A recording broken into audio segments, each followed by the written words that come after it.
ಇವತ್ತು ಬೆಂಡೆಕಾಯಿ ಪಲ್ಯ ಮಾಡೋಣ. ಅದಕ್ಕೆ ಫಸ್ಟು ಒಂದೂವರೆ ಸ್ಪೂನಷ್ಟು ಎಳ್ಳು ತೊಗೊಂಡು ಅದನ್ನು ಡ್ರೈ ರೋಸ್ಟ್ ಮಾಡ್ಕೊಳ್ಳೋಣ.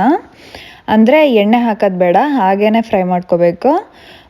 ಅದು ಚಟಪಟ ಅನ್ನೋವರೆಗೂ ಮಾಡಿಕೊಂಡು ಅದನ್ನು ಸೈಡಿಗೆ ಎತ್ತಿಟ್ಕೊಳ್ಳೋಣ. ಈಗ ಪ್ಯಾನ್ ತೊಗೊಂಡು ಅದಕ್ಕೆ ಒಂದು 4ರಿಂದ 6 ಸ್ಪೂನಷ್ಟು ಎಣ್ಣೆ ಹಾಕ್ಕೊಳ್ಳೋಣ. ಎಣ್ಣೆ ಒಂದು ಸ್ವಲ್ಪ ಕಾದ ಮೇಲೆ ಒಂದು ಅರ್ಧ ಸ್ಪೂನಷ್ಟು ಸಾಸಿವೆ ಹಾಕ್ಕೊಳ್ಳೋಣ. ಸಾಸಿವೆ ಒಂದು ಸ್ವಲ್ಪ ಚಟಪಟ ಅಂತಿದೆ. ಇದಾದಮೇಲೆ ಅರ್ಧ ಸ್ಪೂನಷ್ಟು ಉದ್ದಿನಬೇಳೆ ಮತ್ತು 1 ಸ್ಪೂನಷ್ಟು ಕಡಲೆಬೇಳೆ ಹಾಕ್ಕೊಳ್ಳೋಣ. ಇದನ್ನು ಹುರ್ಕೋಬೇಕು ನಾವು.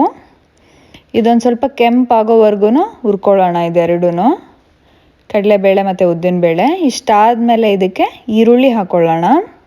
ಈರುಳ್ಳಿ ಒಂದು ದೊಡ್ಡ ಈರುಳ್ಳಿ ತೊಗೊಂಡಿದ್ದೀನಿ, ಚಿಕ್ಕದಾಗಿ ಕಟ್ ಮಾಡಿಕೊಂಡು.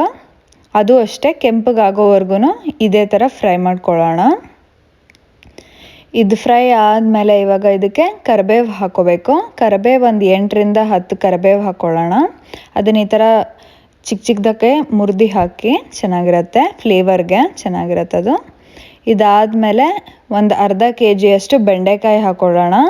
ಇದನ್ನು ನೀಟಾಗಿ ತೊಳೆದು ಆಮೇಲೆ ಒರೆಸಿ ಹಾಕೋಬೇಕು. ನೀರು ಇಲ್ಲದೆ ಇರೋ ಥರ ನೋಡ್ಕೋಬೇಕು. ಇದನ್ನು ಒಂದು 4ರಿಂದ 5 ನಿಮಿಷ ಇದೇ ಥರ ಫ್ರೈ ಮಾಡ್ಕೊಳ್ಳೋಣ. ಆಮೇಲೆ ಸಣ್ಣ ಉರಿ ಮಾಡಿ ಇದನ್ನು ಒಂದು 10 ನಿಮಿಷ ಇದೇ ಥರ ಬೇಯಿಸ್ಕೊಳ್ಳೋಣ. ಮಧ್ಯದಲ್ಲಿ ಒಂದು ಸತಿ 2 ಸತಿ ಹಿಂಗೆ ಕೈ ಆಡಿಸ್ಕೋತಾ ಇರಿ, ಇಲ್ಲಾಂದರೆ ಅದು ತಳ ಕಚ್ಬೋದು. ಇದಾದಮೇಲೆ 10 ನಿಮಿಷ ಆಗಿದೆ. ಇದನ್ನು ಮುಚ್ಚಳ ತೆಗೆದು ಇದನ್ನು ಚೆನ್ನಾಗೆ ಮಿಕ್ಸ್ ಮಾಡ್ಕೊಳ್ಳೋಣ. ಮಿಕ್ಸ್ ಆದಮೇಲೆ ಒಂದು ದೊಡ್ಡ ಟೊಮೆಟೊನ ಆ್ಯಡ್ ಮಾಡ್ಕೋತಾ ಇದ್ದೀನಿ. ಇದನ್ನು ಅಷ್ಟೇ ಚಿಕ್ಕದಾಗಿ ಕಟ್ ಮಾಡ್ಕೊಂಡಿದ್ದೀನಿ. ಇದನ್ನು ಅಷ್ಟೇ ಟೊಮೆಟೊ ಸಾಫ್ಟ್ ಆಗೋವರೆಗೂ ಇದೇ ಥರ ಫ್ರೈ ಮಾಡ್ಕೊಳ್ಳೋಣ, ಬೇಯಿಸ್ಕೋಬೇಕು. ಇಷ್ಟು ಆದಮೇಲೆ ಇದಕ್ಕೆ ಒಂದು 1/4 ಸ್ಪೂನಷ್ಟು ಅರಿಶಿನ ಹಾಕ್ಕೊಳ್ಳೋಣ.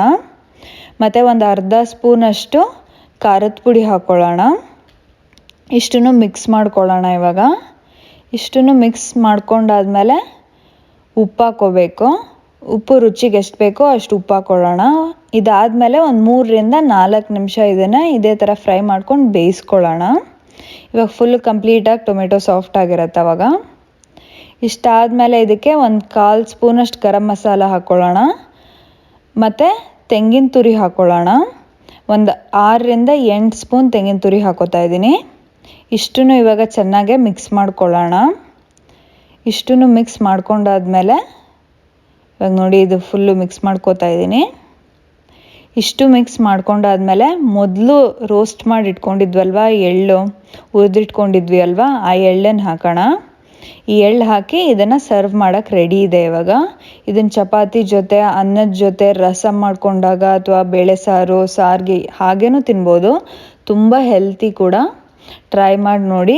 ನಿಮ್ಗೇನಾದರೂ ಇದ್ರ ಬಗ್ಗೆ ಕಾಮೆಂಟ್ಸ್ ಇದ್ದರೆ ಪ್ಲೀಸ್ ಕಾಮೆಂಟ್ ಸೆಕ್ಷನಲ್ಲಿ ಒಂದು ಮೆಸೇಜ್ ಹಾಕಿ. Thank you so much. Bye.